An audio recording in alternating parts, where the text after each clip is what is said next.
Hello everyone, कैसे हैं आप सभी।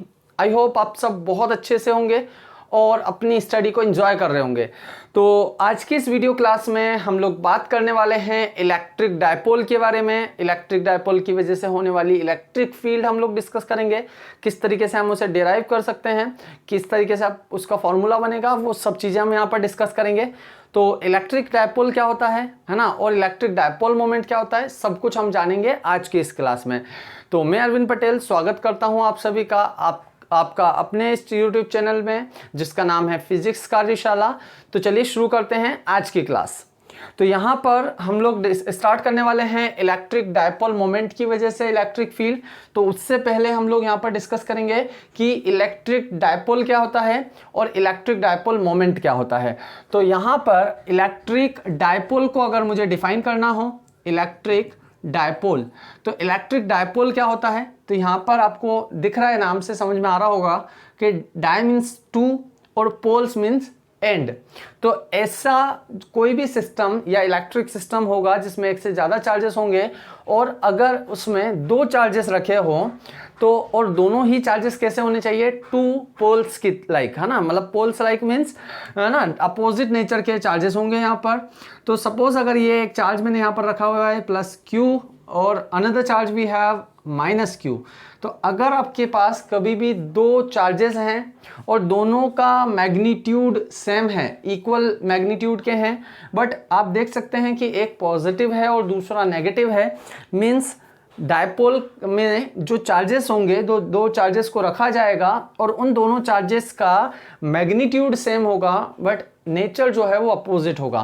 तो ऐसे चार्जेस को अगर आप कुछ डिस्टेंस पर रख देते हैं, जैसे इन दोनों के बीच में कुछ डिस्टेंस है यहाँ पर, इस डिस्टेंस को मैं यहाँ पर लिख देता हूँ, दोनों चार्जेस के बीच का जो डिस्टेंस है इसे हम हमेशा 2L लिखेंगे। 2L है ना, जो है इस डायपोल का लेंथ भी बोला जाता है, इसको डायपोल लेंथ है ना। तो यहाँ पर ये जो इलेक्ट्रिक डायपोल है इसे अगर हमें डिफाइन करना हो तो हम डिफाइन किस तरह से कर सकते हैं। इलेक्ट्रिक डायपोल में क्या हो रहा है, दो चार्जेस हैं, मैग्नीट्यूड ऑफ चार्ज है ना, जो है दोनों चार्जेस का जो मैग्नीट्यूड है वो कैसा है, इक्वल है ना, equal in magnitude but opposite in nature, opposite in nature. तो यहां पर आप इसे डिफाइन कर सकते हैं, if two equal and opposite charges are placed at some separation if they are placed, so this system or this arrangement is known as the dipole, electric dipole। okay, तो यहां पर डिफाइन कर सकते हैं आप इसे, है ना, if two equal but opposite, if two equal and opposite charges placed at some separation then it is known as the electric dipole। अब बात कर लेते हैं इलेक्ट्रिक डायपोल मोमेंट के बारे में। इलेक्ट्रिक डायपोल मोमेंट क्या होता है ना, क्योंकि अभी हम लोग जो इलेक्ट्रिक डायपोल हमने देखा है इसकी वजह से इलेक्ट्रिक फील्ड हम कैलकुलेट करेंगे, तब हमें इलेक्ट्रिक डायपोल मोमेंट हम यूज़ करने वाले हैं, फिर वहाँ पर आता है। तो इसलिए हम पहले ही डिस्कस करते हैं इलेक्ट्रिक डायपोल मोमेंट क्या होता है। तो यहाँ पर आप देख सकते हैं इलेक्ट्रिक डायपोल मोमेंट को हम डिस्कस कर रहे हैं, ठीक है। तो ये एक ऐसी फिजिकल क्वांटिटी है ना, जिसको आप कैलकुलेट कर सकते हैं अगर आप क्योंकि देखिए दोनों जो चार्जेस हैं वो इक्वल चार्जेस हैं, तो आप इन दोनों चार्जेस में से कोई भी एक चार्ज आप यहाँ पर ले लेंगे, आइदर चार्ज आप यहाँ पर ले लेंगे, और दोनों चार्जेस के बीच जो डिस्टेंस है जिसे हम क्या कहते हैं 2L, तो दोनों चार्जेस के बीच का जो डिस्टेंस है, डिस्टेंस बिटवीन टू चार्जेस, ठीक है। तो आपको करना क्या होगा, यहाँ पर दोनों चार्जेस में से कोई भी एक चार्ज आप ले लेंगे और उसे आप प्रोडक्ट कर लेंगे, उसे आप मल्टीप्लाई कर लेंगे उन दोनों चार्जेस के बीच के डिस्टेंस के साथ। तो ये जो क्वांटिटी आपके पास में आती है, ये जो प्रोडक्ट आता है, इसे आप इलेक्ट्रिक डायपोल मोमेंट कहते हैं, ठीक है। इसे बोला जाता है इलेक्ट्रिक डायपोल मोमेंट और इसे लिखा जाएगा P से, हम इसे डिनोट करेंगे P से। तो यहाँ पर अगर आप फॉर्मूला देखें इलेक्ट्रिक डायपोल मोमेंट का, तो ये हो जाएगा दोनों में से कोई एक चार्ज आप ले लेंगे। सपोज ये चार्ज मैंने ले लिया Q, क्योंकि दोनों का मैग्नीट्यूड सेम है, और दोनों के बीच का जो डिस्टेंस है उसे मल्टीप्लाई कर लेंगे आप चार्ज के साथ। तो ये फॉर्मूला होगा इलेक्ट्रिक डायपोल मोमेंट का, P equals to Q into 2L। अगर मैं इसकी यूनिट लिखता हूँ यहाँ पर, unit of electric dipole moment क्या हो जाएगी, यहाँ से चार्ज की यूनिट होती है कूलम एंड डिस्टेंस की यूनिट हो जाएगी मीटर। तो कूलम मीटर जो है यूनिट बनेगी इलेक्ट्रिक डायपोल मोमेंट की। इलेक्ट्रिक डायपोल मोमेंट की बात की जाए तो ये एक वेक्टर क्वांटिटी है, और अगर ये एक वेक्टर क्वांटिटी है, ठीक है, तो इसकी एक डायरेक्शन होगी। डायरेक्शन कहाँ से कहाँ होगी ये और देख लेते हैं हम लोग यहाँ पर। तो ये एक वेक्टर क्वांटिटी है और इसकी जो डायरेक्शन होती है, it is always will be from negative charge to positive charge. Direction यहाँ पर आप नोट करेंगे, डायरेक्शन जो होती है वो नेगेटिव टू पॉजिटिव होती है ना। ये नेगेटिव है, ये पॉजिटिव है, तो यहाँ पर जो डायरेक्शन होगी वो इस ये होगी, है ना। ये P का डायरेक्शन है, इस P का, और ये P क्या है, वेक्टर क्वांटिटी है। तो आप इस तरह से, अगर आपने नेगेटिव चार्ज को, -Q चार्ज को यहाँ डायपोल में ऐसे रखा होता, -Q यहाँ पर, +Q यहाँ पर, तो इस P का जो डायरेक्शन होता वो किधर होता, negative to positive. Means P की जो डायरेक्शन होगी वो इस टाइम पर यहाँ ऐसे होगी। तो P वेक्टर जो होता वो नेगेटिव टू पॉजिटिव होगा। Always its direction of this dipole moment will be negative to positive. तो चलिए, ये एक स्मॉल पोर्शन था, एक छोटी सी डेफिनेशन थी, एक ऐसी फिजिकल क्वांटिटी होती है जिससे हम लोग फाइंड आउट कर सकते हैं, है ना, डायपोल के किसी भी एक चार्ज को मल्टीप्लाई करके, है ना, किसके साथ आपको प्रोडक्ट करना है, इसे distance between them. Now we will discuss about the electric field intensity due to this electric dipole. ठीक है, तो यहाँ पर अगर हमारे पास कोई भी एक इलेक्ट्रिक डायपोल होता है और उसकी वजह से इलेक्ट्रिक फील्ड अगर आपको कैलकुलेट करने को बोला जाता है, तो हम इसे किस तरह से कैलकुलेट कर सकते हैं, किस तरह से इसका फॉर्मूला हम बना सकते हैं। तो यहाँ पर आप देखेंगे कि अगर आपके पास में कोई डायपोल है, -Q +Q, यहाँ पर ये डायपोल है, इन दोनों के बीच का जो डिस्टेंस है वो है आपके पास 2L, और आपको यहाँ पर इलेक्ट्रिक फील्ड फाइंड आउट करनी है।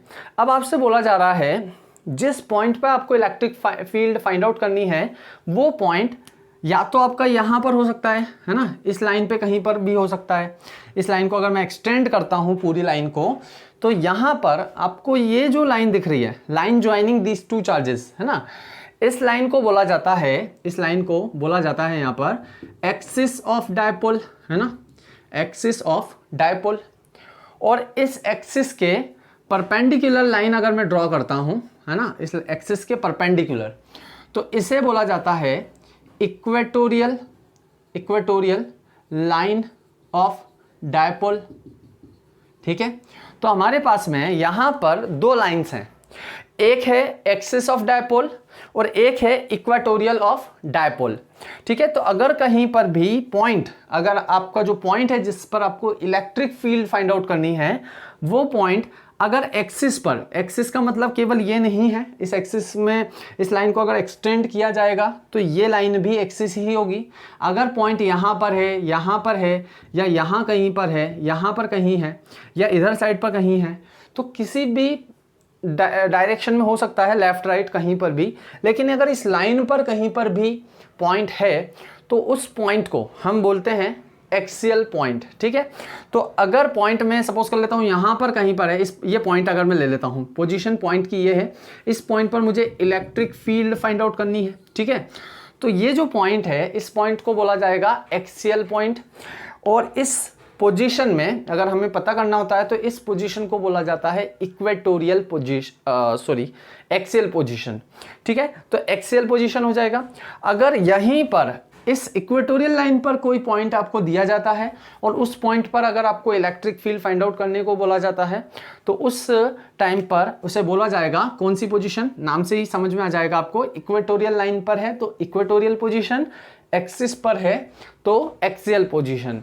इसके अलावा अगर आपका यही पॉइंट यहाँ पर दोनों लाइंस पे ना होके, neither on axis nor on equatorial, अगर वो दोनों लाइन पर ना हो करके पॉइंट और किसी पोजीशन में, यहाँ कहीं पर पॉइंट है, अब अगर कोई पॉइंट यहाँ पर है ना, इस पॉइंट यहाँ पर इस पोजीशन में है, तो ये आप देख सकते हैं ना तो ये एक्सिस पर है ना इक्वेटोरियल पोजीशन में है, ना एक्सिस पर है ना परपेंडिकुलर लाइन पर है। तो इस पोजीशन को क्या बोला जाएगा? तो इस पोजीशन में, ऐसी पोजीशन को बोला जाता है जनरल पोजीशन। ठीक है, जनरल पोजीशन या फिर आप इसे बोलेंगे जनरल केस। तो यहाँ पर इलेक्ट्रिक फील्ड फाइंड आउट करनी है हम लोगों को इस इलेक्ट्रिक डायपोल की वजह से, लेकिन आपको इलेक्ट्रिक फील्ड कहाँ फाइंड आउट करनी है, किस पॉइंट पे पता करनी है?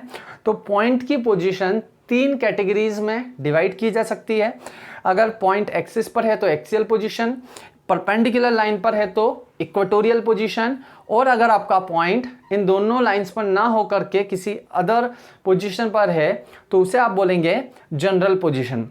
तो सबसे पहले हम लोग यहाँ पर इलेक्ट्रिक फील्ड अभी फाइंड आउट करने वाले हैं एक्सियल पोजीशन में। ठीक है, इलेक्ट्रिक फील्ड फाइंड आउट करने के लिए हम यहाँ पर जो प्रिंसिपल यूज करने वाले हैं वो प्रिंसिपल होगा सुपरपोजिशन प्रिंसिपल।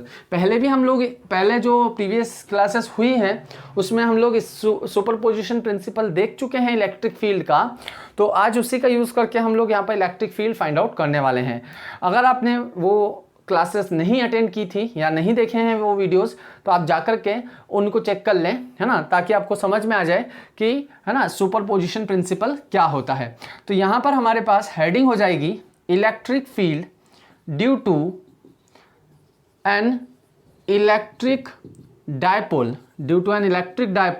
इन एक्सियल पोजीशन। तो अभी हम लोग यहाँ पर जो इलेक्ट्रिक फील्ड फाइंड आउट करने वाले हैं, सबसे पहले हम एक्सियल पोजीशन में फाइंड आउट करने वाले हैं। तो इलेक्ट्रिक फील्ड फाइंड आउट करने के लिए सपोज ये मेरे पास -q चार्ज यहाँ रखा हुआ है, +q चार्ज यहाँ रखा हुआ है, और इन दोनों को ज्वाइन करने वाली जो लाइन है, ये दोनों के बीच में जो डिस्टेंस है, ये डिस्टेंस मैं यहाँ पर सपोज कर रहा हूँ 2l।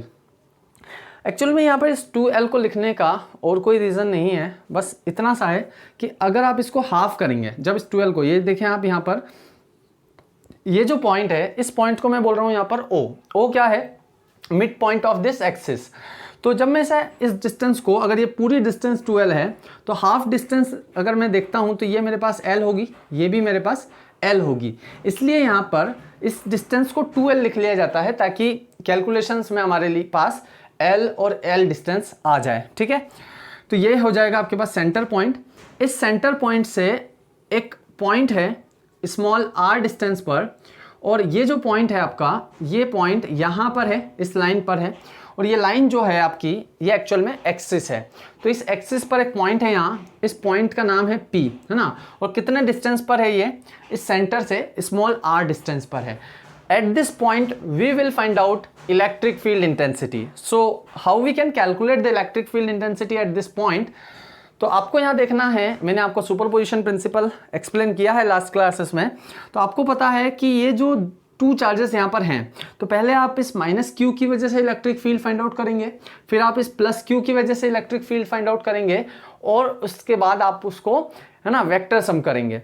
तो यहाँ पर सबसे पहले इलेक्ट्रिक फील्ड हम यहाँ फाइंड आउट करने वाले हैं, electric field due to -q charge. ठीक है, तो पहले -q चार्ज की वजह से फाइंड आउट कर लेते हैं। तो वो इलेक्ट्रिक फील्ड होगी हमारे पास, उसे मैं लिख रहा हूँ E1, है ना।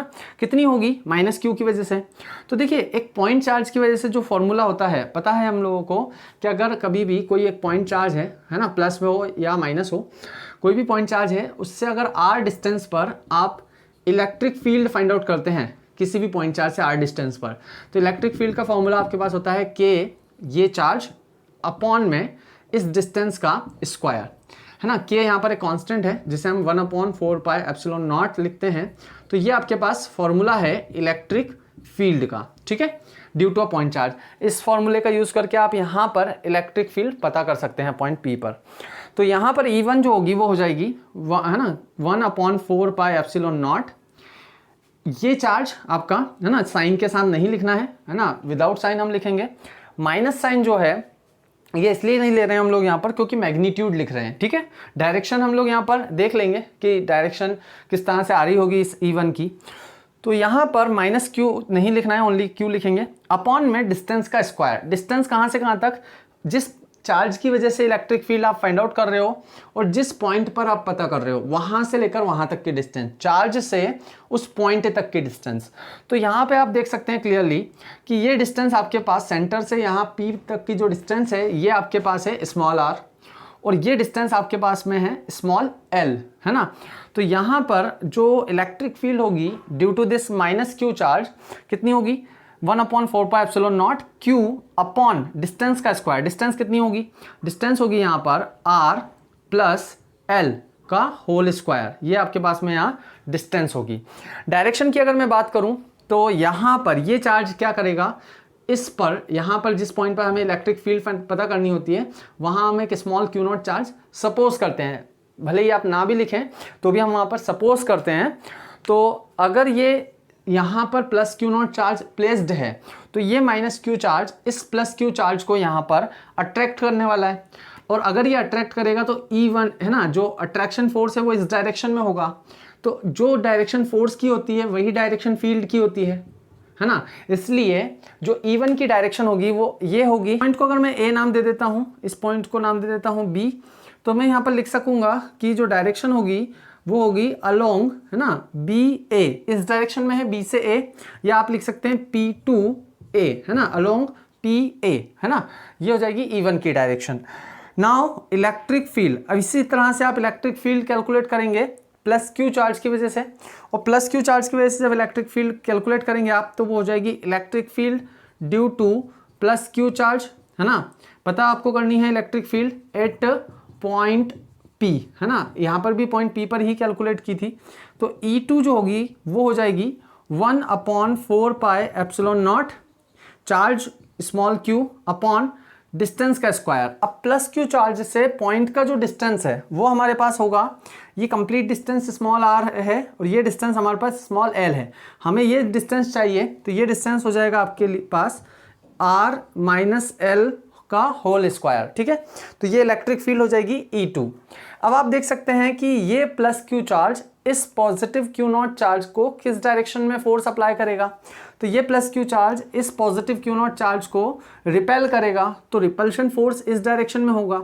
अब अगर रिपल्शन फोर्स इस डायरेक्शन में है तो इलेक्ट्रिक फील्ड जो होगी due to this positive Q charge, जिसको आप क्या बोल रहे हैं E2, तो जो E2 का डायरेक्शन होगा वो E2 का डायरेक्शन यही डायरेक्शन होगा E2 का, है ना, क्योंकि रिपल्शन फोर्स इस डायरेक्शन में है।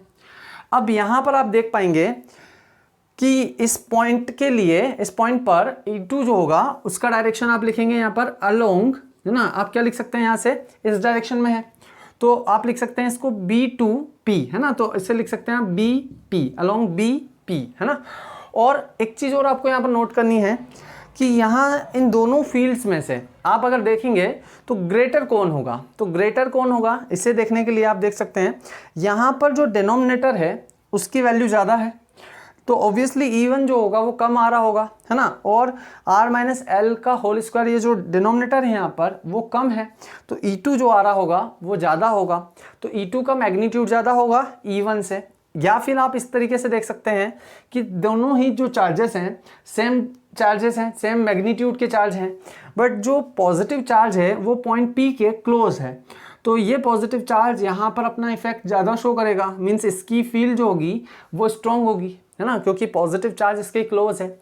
इसलिए जो पॉजिटिव ये जो E2 है वो ग्रेटर होगी, तो इसका एरो थोड़ा सा मैं बड़ा एरो बना रहा हूँ, है ना, क्योंकि एरो की लेंथ आपको पता है मैग्नीट्यूड को रिप्रेजेंट करती है। तो अगर एरो बड़ा बना रहा हूँ मतलब E2 जो है वो ग्रेटर है ना। तो यहाँ पर अगर मैं इलेक्ट्रिक फील्ड पता करने वाला हूँ, नेट इलेक्ट्रिक फील्ड, तो नेट इलेक्ट्रिक फील्ड हम लोग यहाँ पर लिखेंगे ड्यू टू इलेक्ट्रिक डायपोल, है ना। तो नेट इलेक्ट्रिक फील्ड अगर हम पता करते हैं यहाँ पर तो नेट इलेक्ट्रिक फील्ड कितनी होगी, तो अब आप यहाँ देख सकते हैं दोनों फील्ड्स जो हैं वो एक दूसरे के अपोजिट हैं। अपोजिट फील्ड्स होने की वजह से जो रिजल्टेंट होगा वो कैसे आपको मिलेगा, आप इसमें से सब्ट्रैक्ट करके आपको रिजल्टेंट फील्ड मिलेगी। तो सब्ट्रैक्ट आपको करना होगा किसमें से, ग्रेटर में से स्मॉलर को। तो ग्रेटर कौन है यहाँ पर E2 में से आप E1 को सब्ट्रैक्ट करेंगे, तो सब्ट्रैक्ट करते टाइम 1/4πε0 कॉमन आप ले लेंगे, दोनों में है, और Q भी कॉमन आ सकता है यहाँ से, तो Q/4πε0 कॉमन। सब्ट्रैक्ट करेंगे आप 1/r R minus L whole square minus 1 upon R plus L whole square को। जब आप इसे सॉल्व करते हैं तो यहाँ पर आप एलसीएम लेंगे और सॉल्व करेंगे इसे। तो ये सॉल्व करने के बाद में यहाँ पर r माइनस एल का होल स्क्वायर और यहाँ आ जाएगा r प्लस एल का होल स्क्वायर, ठीक है। और यहाँ से आप इसे सॉल्व करके ओपन कर लेंगे ब्रैकेट्स को, तो a प्लस बी के होल स्क्वायर वाले फॉर्मूले से आप इसे ओपन कर लेंगे, ठीक है। माइनस ये वाला, और यहाँ पर भी आप इसे सॉल्व करेंगे तो ये कैंसिल हो जाएगा, r माइनस एल का होल स्क्वायर यहाँ पर आएगा और इसे आप लिख देंगे R square plus L square minus 2rl और यहाँ पर ये ब्रैकेट क्लोज। इसे अगर आप सॉल्व करते हैं ब्रैकेट ओपन करके तो ये वैल्यू कैंसिल हो जाने वाली है, ये कैंसिल हो जाएगा ब्रैकेट ओपन करने के बाद, ठीक है। और ये माइनस माइनस यहाँ पर हो जाएगा प्लस, तो आपके पास जो वैल्यू आ रही होगी वो आ रही होगी 4, है ना, 2rl प्लस 2rl, तो 4rl अपॉन यहाँ पर आ जाएगा। आइडेंटिटी का आप यूज़ कर सकते हैं, है ना, आप यहाँ पर आइडेंटिटी यूज़ कर सकते हैं। मैं यहाँ पर लिख देता हूँ a प्लस बी और a माइनस बी अगर आपके पास है तो a square minus B square वाला आइडेंटिटी का आप यहाँ पर यूज़ कर सकते हैं। तो यहाँ आप लिखेंगे इसे, है ना, R square minus L square का होल स्क्वायर, ये आपके पास रिजल्टेंट इलेक्ट्रिक फील्ड आ जाएगी, है ना। इस रिजल्टेंट इलेक्ट्रिक फील्ड को आप आगे और सॉल्व कर सकते हैं। यहाँ तक आपको समझ में आ रहा होगा, आई होप आप समझ पा रहे होंगे कि किस तरह से हमें सॉल्व करना है। सबसे पहले इलेक्ट्रिक फील्ड हम कैलकुलेट करने वाले हैं माइनस क्यू की वजह से, देन प्लस क्यू की वजह से आप इलेक्ट्रिक फील्ड पता करेंगे और दोनों का रिजल्टेंट आपको फाइंड आउट करना होगा। लेकिन यहाँ पर जो डायरेक्शंस हैं वो अपोजिट होने की वजह से आप ग्रेटर में से स्मॉलर वाले को माइनस कर देंगे। इसे थोड़ा सा और आगे बढ़ाते हैं तो आप इसे, है ना, इलेक्ट्रिक डायपोल मोमेंट के टर्म्स में भी लिख पाएंगे, है ना। तो इलेक्ट्रिक फील्ड जो होगी E, इसे आप इस तरह से भी लिख सकते हैं, और, है ना, E इक्वल्स टू, यहाँ पर ये जो Q है इसको अगर मैं यहाँ पर इस मैं L आपको दिख रहा है और यहाँ से आप 2 ले लेते हैं तो 2L, तो Q इंटू 2L, है ना, तो वो हो जाएगा आपके पास में P, Q इंटू 2L को आप यहाँ P लिख देंगे, बचेगा आपके पास कितना, 4 को आप 2 इंटू 2 लिखेंगे तो ये कितना हो जाएगा आपके पास इंटू 2R, ठीक है, अपॉन में R square minus L square का होल स्क्वायर। साथ ही में यहाँ पर हमारे पास 4 पाई एप्सिलॉन नॉट है ना, अपॉन में यहाँ पर भी 1 अपॉन 4 पाई एप्सिलॉन नॉट आपके पास है। तो ये इलेक्ट्रिक फील्ड आ जाएगी आपके पास में due to this electric dipole, है ना। और ये इलेक्ट्रिक फील्ड आपने जो कैलकुलेट की है, ये आपने कैलकुलेट की है ऑन दिस एक्सिस, है ना। किस एक्सिस पर अगर कोई पॉइंट है तो उसकी वजह से इलेक्ट्रिक फील्ड जो होगी वो इतनी होगी। अब यहाँ पर हम एक कंडीशन अगर अप्लाई करें, है ना, रियली अगर एक्चुअली हम देखें यहाँ पर, तो यहाँ पर ये जो डायपोल होगा, डायपोल का जो लेंथ होता है, जिसे हम किससे लिख रहे हैं यहाँ पर 2L से, ये प्रैक्टिकली अगर देखा जाए तो ये लेंथ बहुत छोटा सा होता है ना। तो यहाँ पर हम इसमें कंडीशन अप्लाई कर सकते हैं। इसे मैं लिख देता हूँ स्पेशल कंडीशन या special case, if dipole is very short, है ना, dipole is very short, very small अगर डायपोल है तो उस केस में जो दोनों चार्जेस के बीच का जो डिस्टेंस होगा, जिसे हम 2L लिख रहे हैं, तो वो डिस्टेंस 2L बहुत छोटा होगा। और अगर 2L छोटा होगा तो L क्या है, 2L का हाफ, तो L तो और भी छोटा होगा। तो इस केस में L जो होगा, दैट इज करके लिख सकता हूं मैं यहाँ पर, that is L is very very small as compared to this small r, ठीक है। तो L जो है वो स्मॉल r से के कंपैरिजन में बहुत स्मॉल है। तो यहाँ से इलेक्ट्रिक फील्ड जो होगी, इस फॉर्मूले में आप स्मॉल l को नेग्लेक्ट कर सकते हैं क्योंकि स्मॉल l बहुत ही स्मॉल क्वांटिटी है।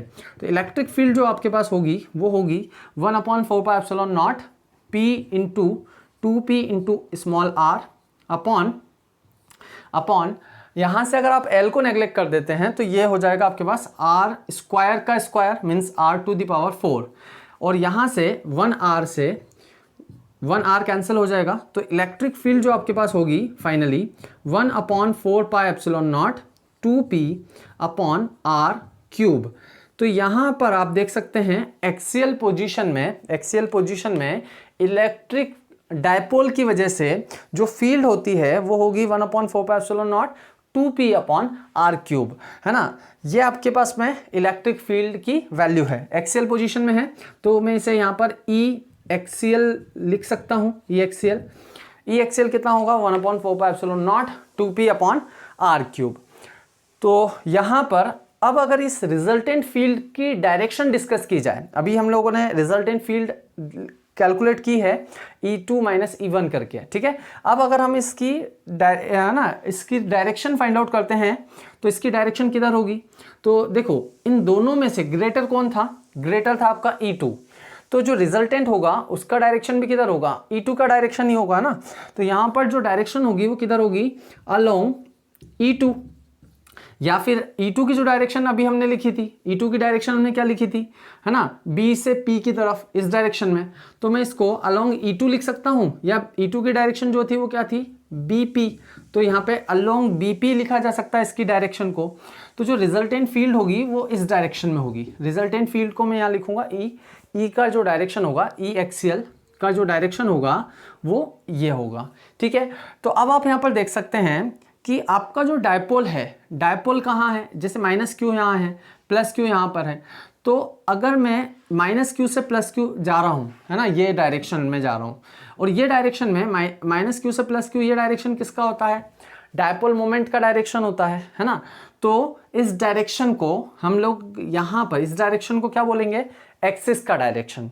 और अगर हम इस डायरेक्शन में चलते हैं तो हम बोलेंगे अपोजिट टू एक्सिस, है ना।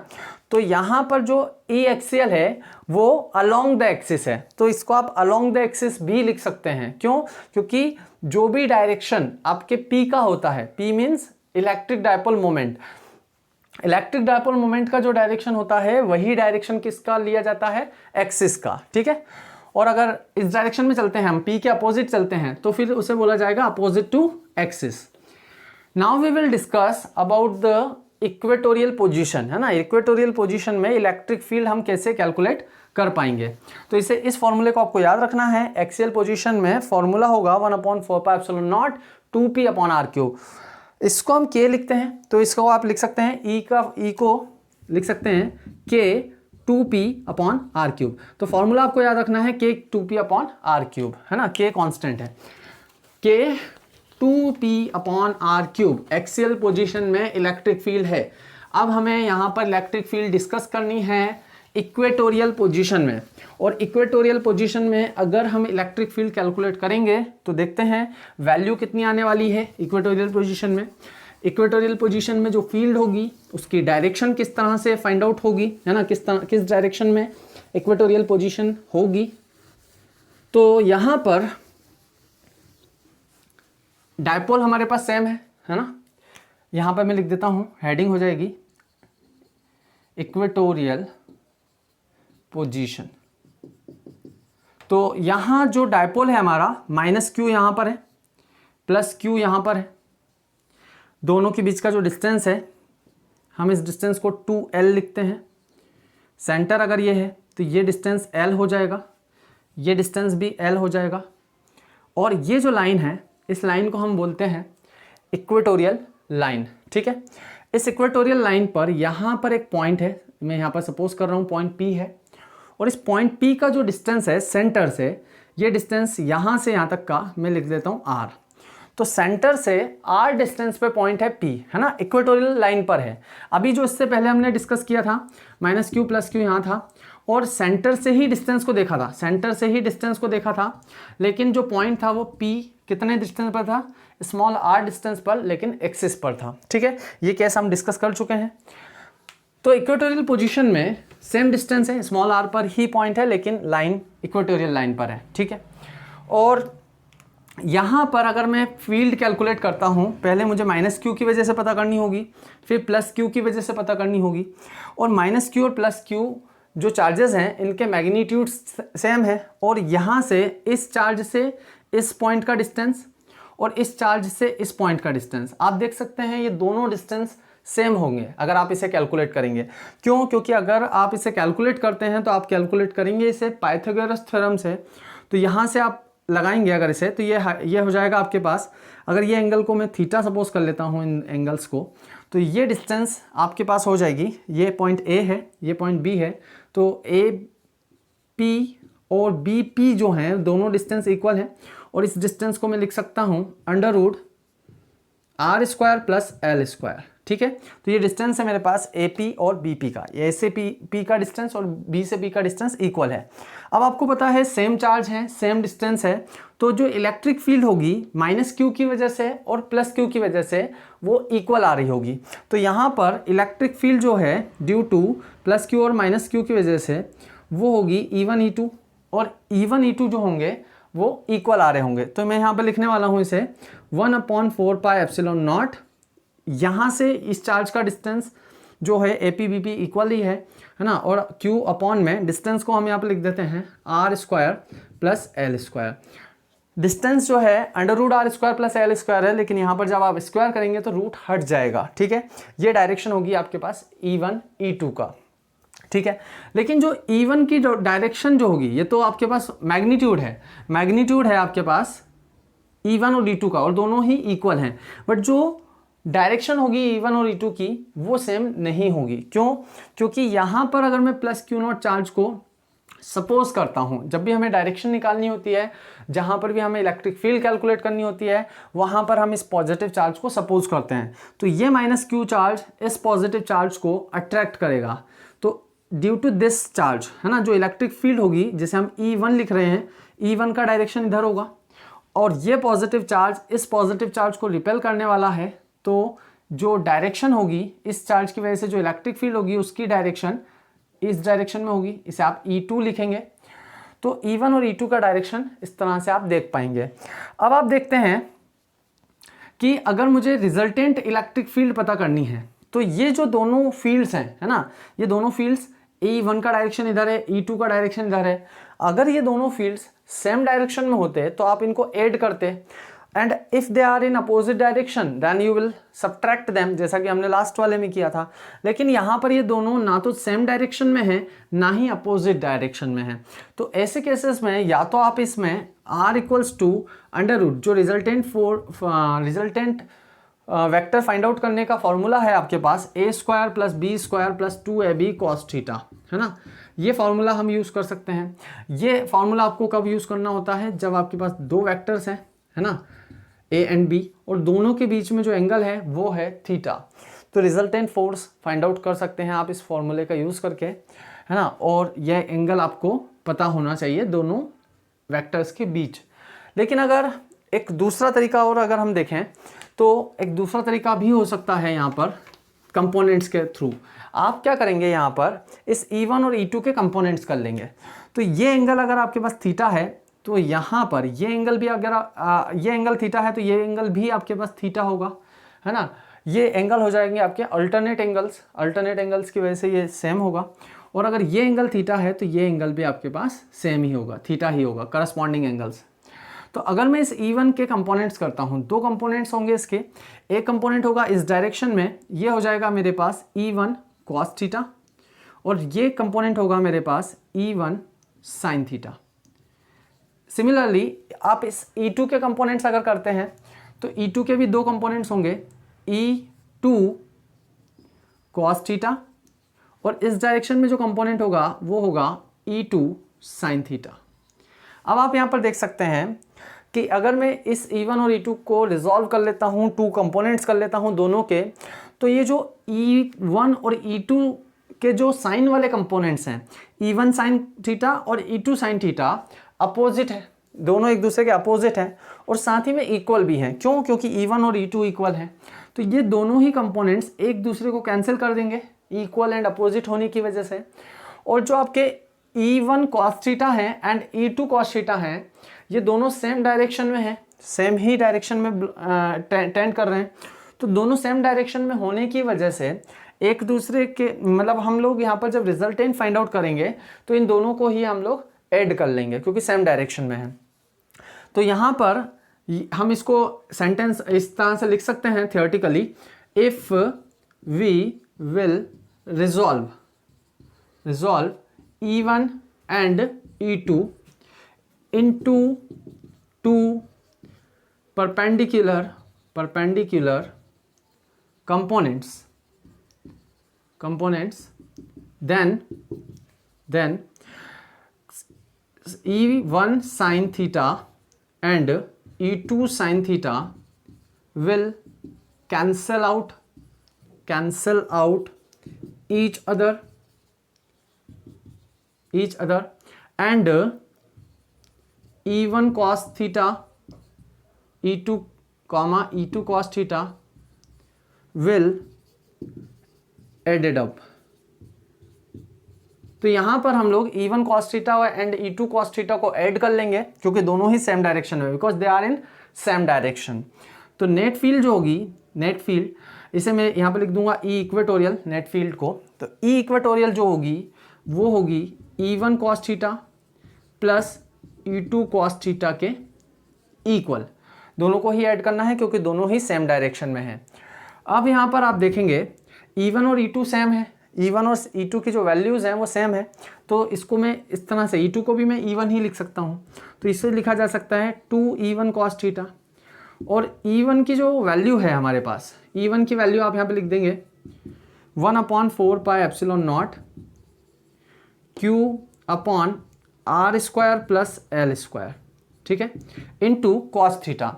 अब यहाँ पर ये जो थीटा है, इस ट्राइंगल से आप cos थीटा अगर फाइंड आउट करते हैं तो ये हो जाएगा आपके पास base upon hypotenuse means R upon hypotenuse means ये डिस्टेंस, और ये डिस्टेंस आपके पास है under root R square plus L square.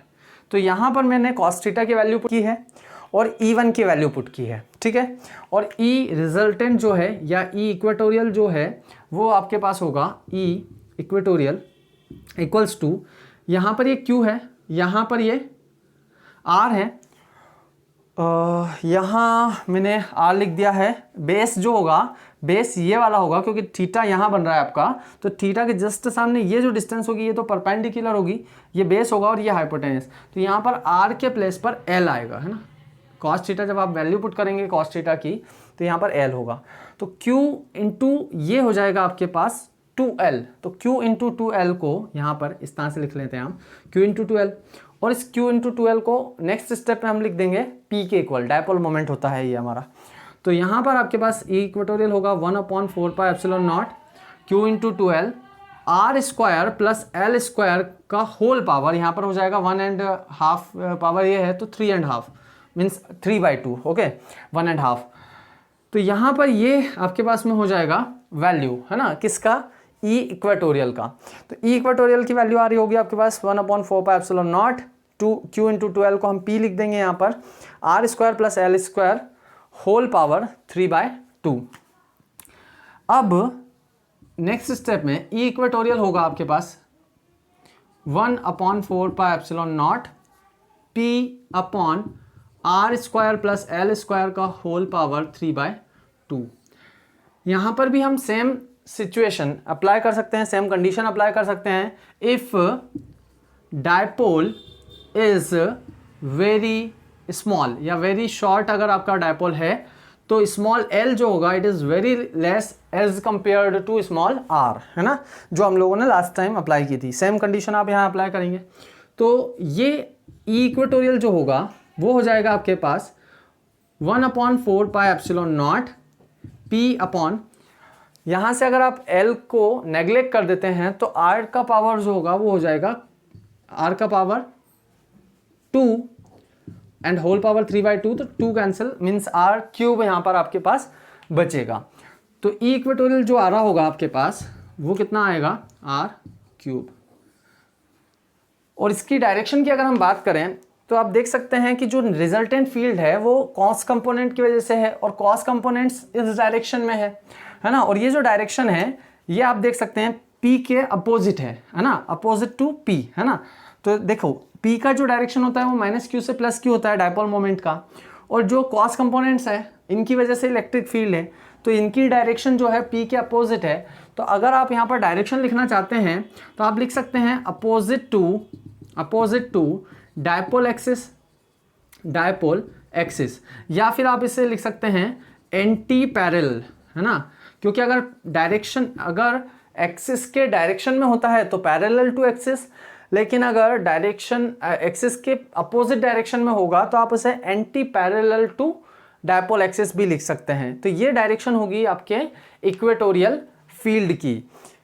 अब हम यहाँ डिस्कस कर लेते हैं, एक्सियल फील्ड भी हम लोग यहाँ देख चुके हैं, इक्वेटोरियल फील्ड भी हम लोग यहाँ देख चुके हैं, और दोनों के फॉर्मूले में अगर आप देखें तो डिफरेंस जो है, डिफरेंस क्या है दोनों के फॉर्मूले में।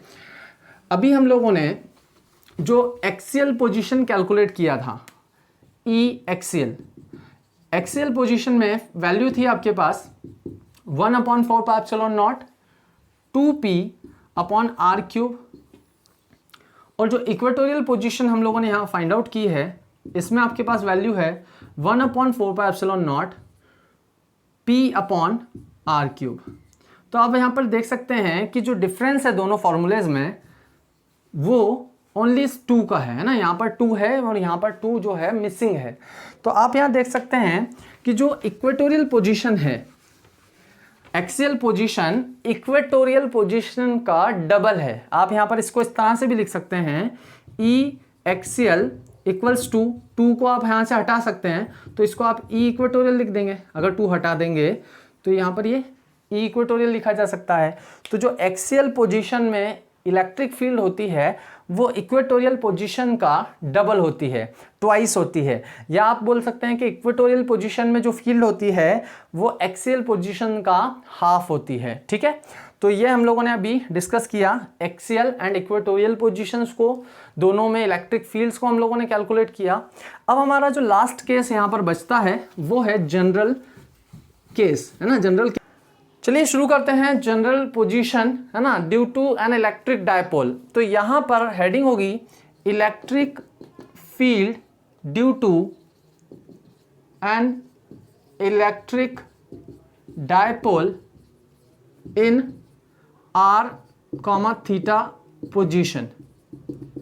जनरल पोजीशन को हम लोग r, पोजीशन भी कहते हैं क्योंकि ये जो r, है ये पोलर कोऑर्डिनेट्स हैं। पोलर कोऑर्डिनेट्स क्या होते हैं?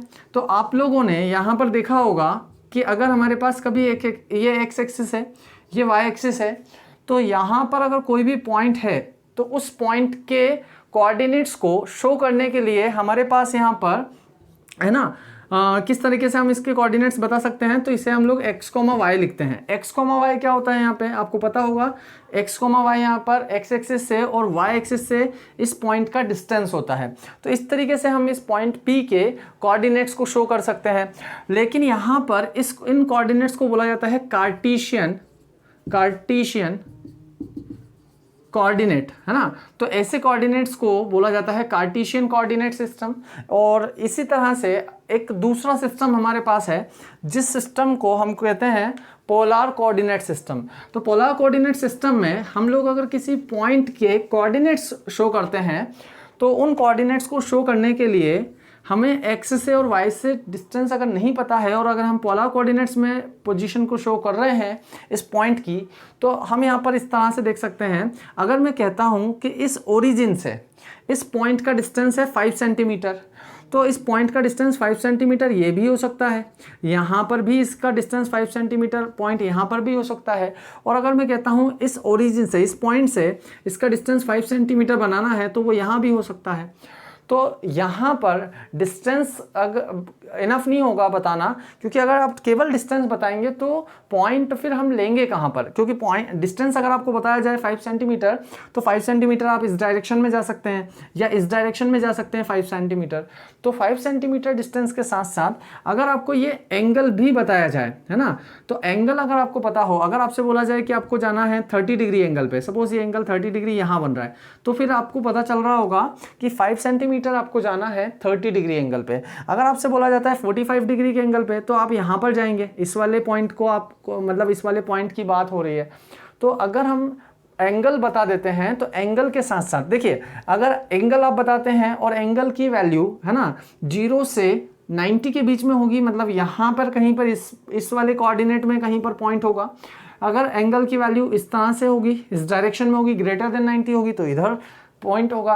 और साथ ही में डिस्टेंस जब आप बताते हैं, जैसे अगर मैं बोलता हूँ कि 5 सेंटीमीटर आर की वैल्यू अगर आपको 5 सेंटीमीटर दे दी जाए और थीटा की वैल्यू अगर आपको 45 डिग्री दे दी जाए, तो इसका मतलब ये है कि आप यहाँ पर 45 डिग्री की लाइन पर जाएंगे, ये 45 डिग्री की लाइन पर, और यहाँ पर कहीं पर आपको पॉइंट पी मिल जाएगा, और वो कितने डिस्टेंस पर आपको जाना होगा, 5 सेंटीमीटर। अगर आपसे सेम एंगल पर 7 सेंटीमीटर बोला जाए तो 7 सेंटीमीटर यहाँ कहीं पर पॉइंट होगा, और अगर आपसे 8 सेंटीमीटर बोला जाए तो इस डायरेक्शन में आप डिस्टेंस भी बढ़ सकती है, जितना भी डिस्टेंस हो, एंगल जो होगा वो पॉइंट के अकॉर्डिंग होगा। तो इस कोऑर्डिनेट सिस्टम में दो चीज़ें हमें रिक्वायर्ड होती है पॉइंट को एक्यूरेटली पता करने के लिए, और वो होता है एक तो उसका डिस्टेंस और एक होता है उसका एंगल, ठीक है। इसलिए इसको आर थीटा पोजीशन भी कहते हैं हम लोग। आर थीटा क्या है, यहाँ पर कोऑर्डिनेट्स हैं, और ये किसके कोऑर्डिनेट्स हैं, उस पॉइंट पी के, या पॉइंट है ना, एम बोल दें या सी एन बोल दें, कोई भी पॉइंट हम ले सकते हैं। तो यहाँ पर पॉइंट पी की प्लेस पर हम और कोई पॉइंट लेंगे, क्योंकि बार बार आपको शायद कंफ्यूजन हो सकते हैं, आप कंफ्यूज हो सकते हैं वहाँ पर कि पी तो हम लोग डायपोल मोमेंट के लिए भी लिखते हैं। तो यहाँ पर अगर सपोज आपके पास ये एक पॉइंट है, स्मॉल क्यू चार्ज यहाँ पर है, डायपोल है आपका ये, और प्लस क्यू चार्ज यहाँ है, तो यहाँ से इसके सेंटर से, इस सेंटर से अगर मैं आपसे बोलता हूँ कि स्मॉल आर डिस्टेंस पर एक पॉइंट यहाँ पर है, इस पॉइंट को मैं नाम दे देता हूँ यहाँ पर, है ना, ए बी, क्योंकि हम लोग इसको ए, इस वाले पॉइंट को बोल रहा हूँ मैं, इसको बी बोल रहा हूँ, इस पॉइंट को मैं नाम दे देता हूँ यहाँ पर सी, है ना। तो इस सी पॉइंट पे अगर आपको इलेक्ट्रिक फील्ड कैलकुलेट करनी है ड्यू टू दिस डायपोल, ठीक है, तो आप यहाँ पर अभी तक हमने जो किया है एक्सियल पोजीशन में और इक्वेटोरियल पोजीशन में, हम लोग क्या करते थे, पहले फर्स्ट चार्ज की वजह से इलेक्ट्रिक फील्ड से, देन सेकंड चार्ज की वजह से इलेक्ट्रिक फील्ड कैलकुलेट करते थे, लेकिन यहाँ पर हम वो नहीं करने वाले हैं। क्यों? क्योंकि हमारे पास अब हम ऑलरेडी इक्वेटोरियल पोजीशन में और एक्सियल पोजीशन में इलेक्ट्रिक फील्ड कैलकुलेट कर चुके हैं। तो यहाँ पर आप देखो, मैंने अभी आपको ये एक डायपोल दे रखा है, इलेक्ट्रिक डायपोल, और इलेक्ट्रिक डायपोल मोमेंट जो होगा P, उस P का डायरेक्शन इधर होगा, है ना। इस P का डायरेक्शन इधर है, नेगेटिव टू पॉजिटिव, हम डायरेक्शन देख चुके हैं इसका। इस P को अगर मैं दो कंपोनेंट्स कर लेता हूँ, और ये एंगल यहाँ पर देखें, ये एंगल कितना है यहाँ पर, थीटा। जब भी कहीं पर हम कोई भी फार्मूला डेराइव करते हैं या कहीं पर भी कोई फार्मूला अगर हम डायरेक्ट यूज़ करते हैं, तो उसमें आने वाले सभी टर्म्स के बारे में हमको पता होना चाहिए कि वो टर्म्स हम कहाँ पर है। जैसे एंगल अगर थीटा का हम यूज़ कर रहे हैं, तो हमें पता होना चाहिए कि हमने जो थीटा एंगल लिया है वो इस डायपोल एक्सिस से थीटा एंगल लिया है, और किस डायरेक्शन में लिया है आपने, इस एंटी क्लॉकवाइज डायरेक्शन में। आप इस वाले एंगल को थीटा बोल रहे हैं, ठीक है। ये वाला एंगल जो होगा ये कुछ और एंगल होगा, कितना होगा, 180 माइनस थीटा होगा। तो हम यहाँ पर जो थीटा ले रहे हैं वो आपको पता होना चाहिए कि एंगल आपको कौन सा लेना है, डायपोल एक्सिस से लेना है, एंटी क्लॉकवाइज डायरेक्शन में जो एंगल होगा उसे हम थीटा बोल रहे हैं, ठीक है। तो इसलिए इस पॉइंट सी के जो कोऑर्डिनेट्स होंगे वो क्या होंगे, आर डिस्टेंस पर थीटा एंगल पर, ठीक है। तो यहाँ पर इस डायपोल और इस डायपोल का जो डायपोल मोमेंट है वो है P। अब मुझे अगर इलेक्ट्रिक फील्ड कैलकुलेट करनी है पॉइंट C पर, तो मैं यहाँ पर इस डायपोल मोमेंट P के दो कंपोनेंट्स करने वाला हूँ यहाँ पर। और दो कंपोनेंट्स में क्यों कर रहा हूँ, ताकि मैं इस डायपोल को एक्सियल पोजीशन में और इक्वेटोरियल पोजीशन में कन्वर्ट कर सकूँ। देखिएगा यहाँ इस P के अगर मैं एक कंपोनेंट करता हूँ तो एक कंपोनेंट होगा इस डायरेक्शन में, और ये कंपोनेंट मेरे पास होगा P cos थीटा, ठीक है, और एक कंपोनेंट इसका होगा इस डायरेक्शन में जो कि मेरे पास होगा P sin थीटा। तो यहाँ पर मैंने इस P के दो कंपोनेंट्स कर लिए हैं, ये जो P है यहाँ पर। अब इस P को हम यहाँ से हटा दिया है, हमने इसको तोड़ दिया है, ब्रेक कर दिया है। तो अब आप इस P को भूल जाएं, है ना, इस डायपोल को छोड़ दें। आपने इस डायपोल को दो डायपोल मोमेंट्स में कन्वर्ट कर लिया है। एक डायपोल मोमेंट आपका इस डायरेक्शन में है और एक डायपोल मोमेंट आपका इस डायरेक्शन में है। अब अगर बात करता हूं मैं पॉइंट C की, तो जो पॉइंट C है वो P cos थीटा वाले डायपोल के लिए किस डायरेक्शन में, देखिए ये P cos थीटा इस डायरेक्शन में है और पॉइंट आपका जो है वो इस लाइन पर है। इसका मतलब ये हुआ कि जो आपका पॉइंट C है वो P cos थीटा वाली डायरेक्शन में है, मींस एक्सिस पर है, और जो आपका पॉइंट C है वो इस P sin थीटा के परपेंडिकुलर है, मतलब कि वो इस पी साइन थीटा के लिए पॉइंट सी जो है वो इक्वेटोरियल पोजीशन में है। तो यहाँ पर अब हम इस पी को तो हटा दें, अब हमारे पास में दो नए डायपोल हम सपोज कर सकते हैं। एक डायपोल है आपका जिसका dipole moment P cos theta है, और दूसरा डायपोल है आपके पास जिसका dipole moment P sine theta है। तो यहाँ पर अगर मैं ये जो दोनों न्यू डायपोल्स हैं इनकी वजह से इलेक्ट्रिक फील्ड कैलकुलेट करता हूँ, तो सेपरेटली हम कैलकुलेट कर सकते हैं, क्योंकि हमें डायरेक्ट फार्मूला हम डेराइव कर चुके हैं अभी एक्सियल में भी और इक्वेटोरियल में भी। तो यहाँ पर electric field due to P cos theta है ना, ड्यू टू दिस डायपोल है ना, तो due to P cos theta dipole कितना होगी इलेक्ट्रिक फील्ड। तो यहाँ पर पी कॉस थीटा के लिए पॉइंट सी जो है वो एक्सिस पर है, तो इसे मैं लिख रहा हूँ ई एक्सिस। तो ई एक्सिस जो होगा वो कितना होगा, के है ना, 1/4πε0 को यहाँ पर मैं के ही लिखूंगा। आपको पता है के की वैल्यू 1/4πε0 होती है, ताकि कैलकुलेशन में ये इजी हो जाएगा। के क्यू है ना, K P upon R cube होता है फॉर्मूला हमारे पास, तो यहाँ पर आर क्यूब। तो ये आपके पास आ जाएगा, ये जो डायपोल है इसमें यहाँ पर के पी अपॉन आर क्यूब, लेकिन यहाँ पी की जो वैल्यू होती है ना, और एक्सिस है यहाँ पर, तो यहाँ पर 2 भी आएगा है ना, एक्सियल पोजीशन में 2 आएगा। तो यहाँ पी की जो वैल्यू मैं रखने वाला हूँ वो रखूँगा मैं पी कॉस थीटा है ना। पी कॉस थीटा मुझे क्यों रखना है यहाँ पर, क्योंकि P की जो वैल्यू है, डायपोल मोमेंट की जो वैल्यू है वो यहाँ पर P नहीं है, यहाँ पर P कॉस थीटा वाला डायपोल मोमेंट में ले रहा हूँ। इसी तरह से अगर आप यहाँ पर देखते हैं, इस 2 को इस तरह से लिख देते हैं हम लोग, 2kp cos theta upon R cube. Now electric field due to P sine theta component है ना, और वो इलेक्ट्रिक फील्ड क्या होगी, तो देखो P साइन थीटा यहाँ पर है, और ये जो पॉइंट है वो इस P साइन थीटा के परपेंडिकुलर है, मीन्स इस P साइन थीटा के इक्वेटोरियल पोजीशन बोल देता हूं मैं। तो इक्वेटोरियल पोजीशन में है, कितना होगी ये वैल्यू, तो यहाँ पर ये होगी के P, और यहाँ पर डायपोल मोमेंट जो है वो साइन थीटा है, तो P sine theta upon R cube. यहाँ पर इक्वेटोरियल पोजीशन में हमें पता है 2 नहीं आता है ना, एक्सियल पोजीशन में 2 आता है। तो यहाँ इक्वेटोरियल पोजीशन और एक्सियल पोजीशन दोनों में हम लोगों ने वैल्यूज फाइंड आउट कर ली है। अब आप यहाँ देखें कि जब हमने इक्वेटोरियल पोजीशन को सॉल्व किया था तब डायरेक्शन क्या आ रही थी, ये यहाँ पर आपके पास माइनस क्यू था, ये प्लस क्यू था, और जब आपका एक्सिस पर आपने जब इलेक्ट्रिक फील्ड कैलकुलेट की थी तो रिजल्टेंट जो इलेक्ट्रिक फील्ड थी उसका डायरेक्शन इधर था, मीन्स डायपोल एक्सिस की डायरेक्शन में है ना। और जब आपने इक्वेटोरियल पोजीशन में यहाँ पता की थी electric field, net electric field, तो वो इस डायरेक्शन में आ रही थी, मीन्स कि एक्सिस के अपोजिट डायरेक्शन में। तो यहाँ पर देखिए ये जो पी कॉस थीटा है, इस पी कॉस थीटा के लिए ये जो पॉइंट है सी, इस पॉइंट सी पर इलेक्ट्रिक फील्ड जो है वो क्या है, ई एक्सिस। तो ई एक्सिस की डायरेक्शन क्या होगी, तो ये पॉइंट एक्सियल पॉइंट है, तो ई एक्सिस की डायरेक्शन किधर होगी, जो पी होता है पी के डायरेक्शन में ही होगी है ना।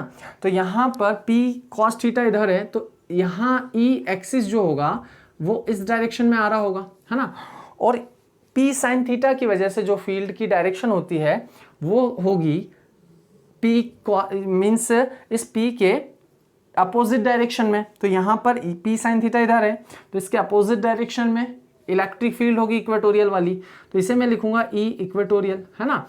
अब हमारे पास दोनों फील्ड्स हैं और दोनों के डायरेक्शंस भी हैं। अब हमें यहाँ पर रिजल्टेंट फील्ड पता करनी है due to E axis and E equatorial. तो इनकी वजह से जो रिजल्टेंट फील्ड होगी, अब आप देख सकते हैं कि दोनों ही फील्ड एक दूसरे के परपेंडिकुलर हैं, ये दोनों ई एक्सिस एंड ई इक्वेटोरियल दोनों एक दूसरे के परपेंडिकुलर हैं। तो ये जो एंगल आपके पास होगा, यहाँ पर एंगल दोनों फील्ड्स के बीच में एंगल है आपके पास कितना, 90 डिग्री। तो यहाँ से आप रिजल्टेंट इलेक्ट्रिक फील्ड अगर कैलकुलेट करते हैं ई नेट, तो ई नेट का फॉर्मूला होगा under root E axis square plus E equatorial square plus 2 E axis into E equatorial cos theta. ठीक है, थीटा की जगह यहाँ पर कुछ और है, यहाँ पर चलिए ठीक है थीटा ही लिखा रहने देते हैं। हमको यहाँ पर पता है थीटा क्या होता है, जिन दो वेक्टर्स का आप नेट फील्ड नेट वैल्यू पता करना चाहते हैं उन दोनों वेक्टर्स के बिटवीन जो भी एंगल होता है वो थीटा है। तो यहाँ पर इन दोनों वेक्टर के बिटवीन जो एंगल है वो कितना है 90 डिग्री। तो यहाँ cos 90 होगा और cos 90 की वैल्यू 0 होगी।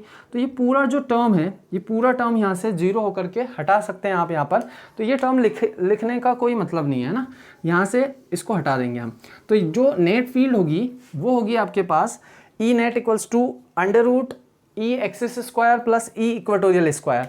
ई एक्सिस स्क्वायर की जो वैल्यू है वो हमारे पास है 2kp cos theta upon R cube का होल स्क्वायर प्लस 2, यहाँ पर ई इक्वेटोरियल की वैल्यू पुट करेंगे आप। ई इक्वेटोरियल आपके पास है kp sine theta upon R cube का होल स्क्वायर। ठीक है, इसको और आगे अगर हम सॉल्व करते हैं यहाँ पर, तो ये वैल्यू आपके पास हो जाएगी ई नेट इक्वल्स टू, यहाँ से स्क्वायर है सभी वैल्यूज़ का, है ना। तो ये आप इसको बाहर कर देंगे दोनों से कॉमन लेकर के।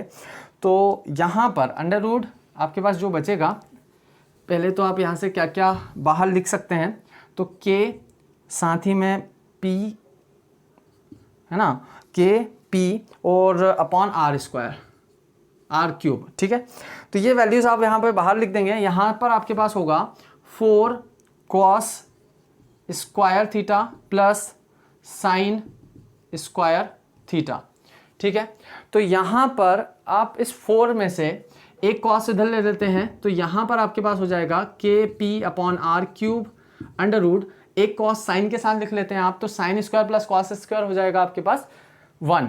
तो यहाँ हो जाएगा 3 प्लस, है ना, 3 cos स्क्वायर, 3 cos स्क्वायर, क्योंकि 1 cos आप उधर ले चुके हैं तो 3 बचेगा, तो 3 cos स्क्वायर थीटा प्लस 1। ये आपके पास इलेक्ट्रिक फील्ड होगी, नेट इलेक्ट्रिक फील्ड।